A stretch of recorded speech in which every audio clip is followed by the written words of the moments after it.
Good morning! So as you can see, I have lots of shrimps.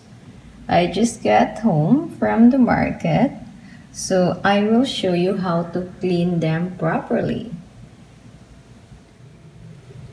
Alright, we'll start with these big ones. This I will cook with shell, but we have to make sure that it's totally clean. Let's start. So we'll cut the horn. Ouch. This is very sharp. Then this one's here all the way. Okay, so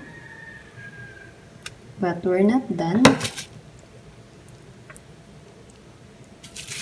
You need a toothpick. Poke it in the back, and you'll see this black intestine, and you're good.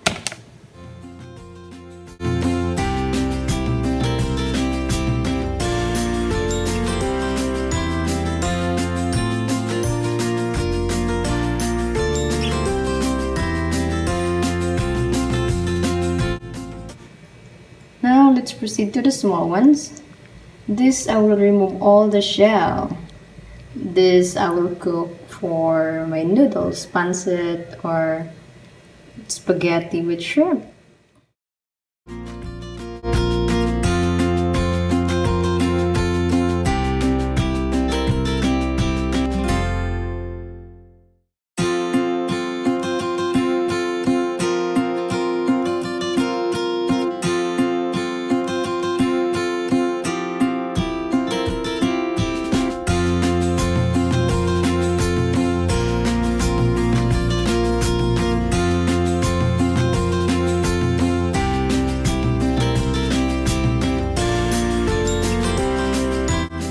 Right, next will be the shrimp for shrimp tempura.